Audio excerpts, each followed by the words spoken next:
வணக்கம் நண்பர்களே. தமிழக சட்டசபை தேர்தல் 2026 தேர்தல் அறிவிப்பு வருவதற்கு இன்னும் சில நாட்கள் தான் இருக்கிறது. ஒவ்வொரு கட்சியுமே தனது வேட்பாளர்களை தயார் செய்யும் பணியில் இப்போது ஈடுபட்டு கொண்டிருக்கிறார்கள்.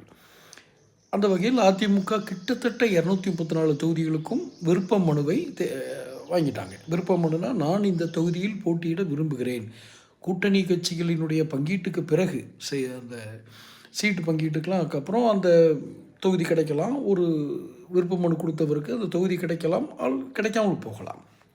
இதெல்லாம் வேறு விஷயம். ஆனால் குறிப்பாக 2 பெரிய கட்சிகளிலும் விருப்ப மனு கொடுப்பவர்கள் அதற்கு கட்சி தலைமை பணம் கொடுக்கும்.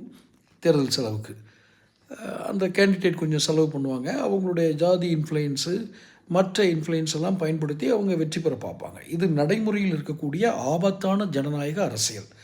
இதற்கு மாற்று என்று வருகிற விஜயினோட கட்சியில் இந்த விருப்ப மனு கொடுக்குற ப்ராசஸ் ஆரம்பித்த மாதிரி எனக்கு தெரியல. இவங்க வேட்பாளர் பட்டியல்னு ஒன்று தயார் பண்ணியிருக்காங்களோ, விருப்ப மனுன்னு ஒன்று கேட்குற மாதிரி எனக்கு தெரியல.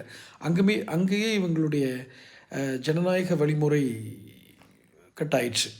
ஏன்னா விருப்பம் உள்ளவங்கள் கேட்டு அவங்கள நேர்காணல் நடத்தி அவர்களுடைய விருப்பங்களை அறிந்து அவர் எந்த அளவுக்கு அந்த தொகுதியில் தன்னுடைய இருப்பை பலப்படுத்தி இருக்கிறார், அவர் எந்த அளவுக்கு பலமாக அங்கே தன்னுடைய அறிமுகத்தை வைத்திருக்கிறார் என்பதெல்லாம் பொறுத்து தான் விஜய் கட்சிக்கு வெற்றி வாய்ப்பு இருக்கும். என்னும் பொழுது அத்தனை வலிமையான வேட்பாளர்கள் விஜய் கட்சியில் இருக்காங்களா அப்படிங்கிறது ஒரு சந்தேகம். அந்த சந்தேகத்தின் பலனாக இப்போதைக்கு என்னுடைய கணிப்பில் இதை செலவழிக்க வருகிறவர்கள், இந்த கட்சியினுடைய தேர்தல் செலவாக ஏற்க வருகிறவர்கள் பின்னாளில் எடுத்துக்கொள்ளலாம் என்று ஒரு மனப்பாங்கு இருக்கிறது. நாம் இன்றைக்கி ஒரு கோடிக்கணக்கில் செலவு பண்ணோம்னா நாம் அதை பின்னாட்களில் எடுத்துக்கலாம் அப்படிங்கிறது தான் அவங்களுடைய நினைப்பாக இருக்கிறது. இவர்களை எப்படி மாற்று என்று எடுத்துக்கொள்ள முடியும்? விஜய் ரசிகர்களுக்கு இன்று செலவழிப்பதற்கு ஆட்கள் இல்லை,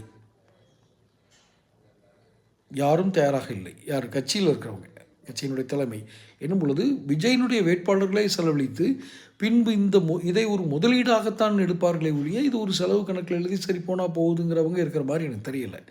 ஸோ எப்படி பார்த்தாலும் விஜயினுடைய அரசியல் வருகை ஒரு ஜனநாயக ஆபத்து, இன்னொரு ஆபத்தினை உருவாக்குறது, இன்னொரு புயலினை உருவாக்குகிறது என்று தான் நாம் விளங்க வேண்டியிருக்கிறது. தொடர்ந்து பேசுவோம். சேனலை சப்ஸ்கிரைப் பண்ணிக்கோங்க.